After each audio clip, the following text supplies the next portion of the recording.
네, 크롱님들 반갑습니다. 박종환 작가입니다. 자, 새로운 한 주가 시작됐습니다.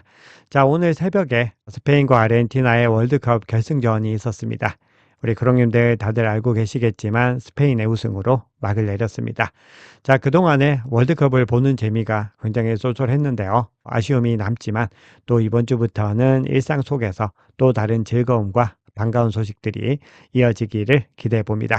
자, 우리 크롱님들 모두 힘찬 한 주 시작하시길 바랍니다.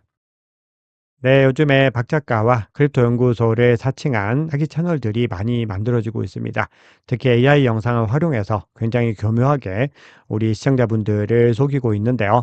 박 작가의 크립토 연구소는 우리 구독자님들과 시청자님들께 뭐 스테이킹이나 예치 같은 그 어떤 형태로도 금전을 요구하지 않는다는 부분들 꼭 기억해 주시기 바랍니다. 절대 그런 사칭 채널에 속지 마시고 소중한 자산을 잘 지키시길 당부드립니다. 네, 그러면 거시경제 변수와 지정학적인 이슈부터 한번 살펴보겠습니다. 자, 미국과 이란의 충돌이 다시 점화되고 있습니다. 미군 두 명이 사망하고 한 명이 실종되면서 전쟁 초기 이후로 이란군의 직접 공격으로 미군 사망자가 처음으로 발생을 했습니다. 미국은 여기에 대해서 즉각 이란의 추가 공습에 나섰고 이에 반발한 이란이 미국이 합의를 위반했다라고 주장을 하면서 MOU에서 일방적으로 탈퇴했다라는 소식이 전해졌습니다. 지난주에 CPI와 PPI가 둔화됐지만 이렇게 지정학적인 충돌이 장기화되면서 유가가 다시 반등하는 움직임을 보이고 있습니다. 이 흐름들이 어디까지 이어질지를 보는 것이 이번 주 중요한 쟁점입니다. 케빈 워시 연준 의장도 이렇게 유가가 상승하고 또 AI 투자가 확대가 되면서 인플레이션 억제를 우선해야 된다. 이런 입장을 다시 강조를 했습니다. 그래서 금리 인상에 대한 우려가 더 커지고 금리 인하 기대감은 더 줄어들고 있습니다. 자, 다음은 스트레티지 한번 살펴보겠습니다. 스트레티지의 마이클 세일러 창립자가 다음은 무엇인가라는 코멘트와 함께 세일러 트래커 차트를 공유를 했습니다. 자, 그런데 또 이번 발언도 다소 의미심장한 데다가 지금 엠레브 순자산 가치 대비 멀티플이 1.0까지 하락을 하면서 프리미엄이 완전히 사라진 상황입니다. 그러면은 주식 발행을 통한 비트코인 추가 매수 여력이 크게 약해지는 것이기 때문에 지난주에 어떤 행보를 보였을지 한번 지켜봐야 되고요. 자, 그럼에도 스트레티지가 지지난주에 3,500개 이상의 비트코인을 매도하고 지난주에 MSTR ATM을 통해서 준비금을 30억 달러까지 늘리면서 이 배당 여력을 14개월에서 29개월까지 확대를 했습니다. 그만큼 스트레티지가 처해 있는 이 재무 상태 자체가 그렇게 위험하다. 보기는 어렵지만 그럼에도 시장의 신뢰도가 굉장히 많이 내려간 데다가 STRC 우선주 가격도 현재 85달러 부근에 위치하고 있기 때문에 시장의 의구심을 빠르게 해소하는 것이 중요합니다. 자, 다음은 클레이티 법안입니다. 제가 주말 동안에 긴급 속보를 통해서 이번 주에는 가장 중요하게 봐야 되는 것이 이 클레이티 법안의 진행 추이다라고 말씀을 드렸는데요. 법안의 연내 통과 가능성이 31%까지 내려갔다가 다시 40% 정도까지 올라온 상황입니다. 지금 현재 최대 쟁점이 선출직 공직자의 디지털 자산 발행 및 홍보를 금지하는 이른바 윤리 조항인데요. 이 해당 문구가 포함될 가능성이 다시 거론이 되면서 양당 타협의 실마리가 마련될 수 있다. 이런 기대감들이 조금 더 올라온 겁니다. 그래서 40%까지 올라온 상태인데 여전히 구체적인 문구 자체는 공개가 되지 않았습니다.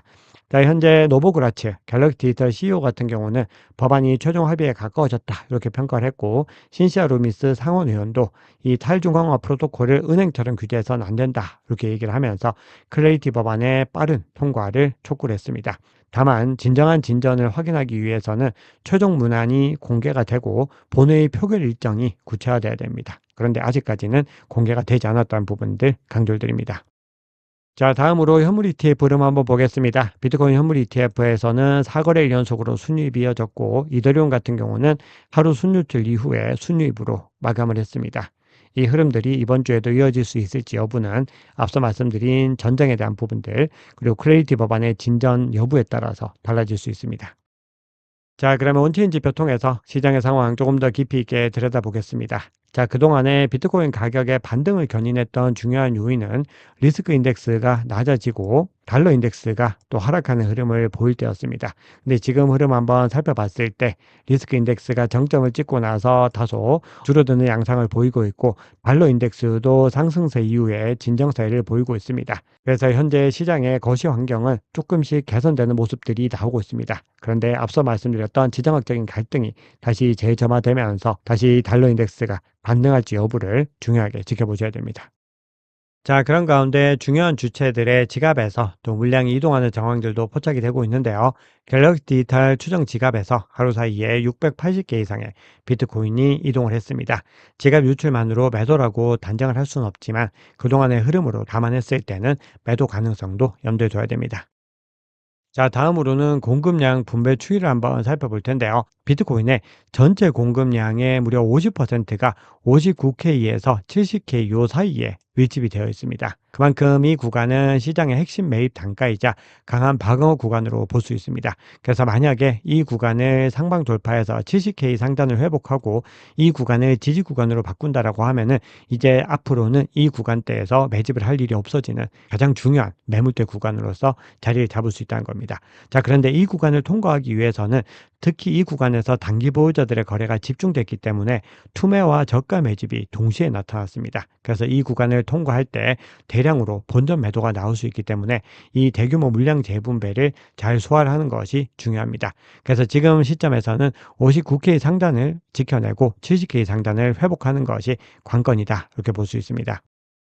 자, 그러면 옵션 지표를 통해서 특히 더 세부적으로 어떤 구간을 주목해야 되는지 한번 살펴보면은 현재 68K에서 70K 구간에 굉장히 높은 수준의 포지션이 집중이 되어 있고 이 구간에 강한 네거티브 감마 구간이 자리를 하고 있습니다. 이 얘기는 가격이 이 구간으로 올라가면은 옵션 딜러들이 위험을 줄이기 위해서 현물을 추가 매수할 수 있기 때문에 상승 속도와 변동성이 동시에 커질 수 있다라는 것을 의미합니다. 반대로 이 구간을 돌파하는 데 실패하게 되면은 달러와 해지 매도가 더 더해진다라고 볼 수 있기 때문에 이 구간을 핵심적으로 정리를 해보자라고 하면은 68K 진입 여부가 상승의 출발점이 될 수 있고 70K에서 돌파를 해서 안착을 해야지 추가 상승을 이끌 수 있는 핵심적인 분기점이다. 이렇게 볼 수 있습니다. 그리고 요 사이에 글래스로드 기준으로 69K의 단기 보유자 실현 가격도 위치를 하고 있기 때문에 대략적으로 68에서 70K 이 구간을 잘 소화하고 올라가야지 본격적으로 시장이 전환이 되는구나. 이 부분을 확인할 수 있습니다. 자, 마지막으로 스테이블코인 관련된 지표 한번 살펴볼 텐데요. 비트코인 가격이 뭔가 반등할 만하다가도 우리의 기대만큼 속 시원하게 상승하지 못하는 이유는 유동성이 부족하기 때문인데요. 최근 30일간 바이낸스와 바이비트에서 약 23억 달러의 스테이블 코인이 유출되면서 거래소 내 대기 매수 자금이 감소했습니다. 시장에 신규 수요가 충분히 들어오지 못하고 있음을 보여주는 겁니다. 시장이 더 본격적으로 상승 추세를 이어가기 위해서는 스테이블 코인의 총 공급 증가와 거래소 순유입 전환이 함께 나타난지를 확인해야 됩니다. 그럼 앞서 보여드렸던 이 지표와 더불어서 특정 구간을 넘어서는 그 구간에서 이 패턴들이 같이 포착이 돼야지 전환이 이루어진다는 거를 더 명확하게 확인할 수 있는 거죠. 자, 시장의 중요한 이슈들은 앞서 거시경제부터 해서 스트레티지, 클레이드 법안 관련해서 말씀을 드렸기 때문에 오늘 시황에서는 생략을 하고요. 바이낸스 CVD와 코인베이스 프리미엄 지표 그리고 차트까지 확인하고 오늘 영상을 마무리하겠습니다. 자, 현재 61K의 바이낸스 CVD 파이어 차트상으로 가장 강하게 매수벽이 형성되어 있고요. 전체 주체들의 움직임 한번 살펴봤을 때는 매도세 우위에서 관망세를 보이다가 소폭 매수세로 전환하는 모습들을 보이고 있는데 이 흐름들이 좀 지속력이 많이 약한 구간입니다. 그래서 지속 여부를 중요하게 지켜보셔야 되고요. 다음으로 미국의 기관들의 움직임을 확인할 수 있는 코인베이스 프리미엄 지표는 여전히 음수 영역에 머물러 있지만 바닥을 높여가면서 반등세를 보이고 있습니다. 그리고 양수 영역에 굉장히 가까이 다가가고 있는 것을 볼 수 있습니다. 자, 마지막으로 비트코인 차트 한번 보겠습니다. 오늘은 주봉 차트를 가지고 왔는데요. 일단 비트코인 가격이 일본 기준으로 봤을 때 22평선과 52평선을 상회를 했는데 52평선이 22평선을 소폭 하회를 하면서 데드크로스가 포착이 됐습니다. 빠르게 반등세로 이어질 수 있을지 한번 봐야 되고요. 주봉 기준으로도 200주 이평선을 여전히 잘 지켜내고 있습니다. 일시적으로 하방 이탈했다가 빠르게 일주일 사이에 반등하는 것을 볼 수 있죠. 그리고 주봉 MACD 상으로 골든크로스가 가까워지고 있는데요. 그럼에도 전반적으로 52평선이 122평선에 가까워진 데다가 현재 역배열에 가까운 움직임이 나타나고 있는데 RSI도 이평선과 중립 구간을 하회하고 있기 때문에 전반적으로 추세적으로는 약세 국면이 이어지고 있습니다. 다만 이 흐름들이 조금씩 변화되는 움직임들도 나오고 있기 때문에 아직까지는 비트코인이 갈 길이 굉장히 멀다라고 볼 수 있습니다.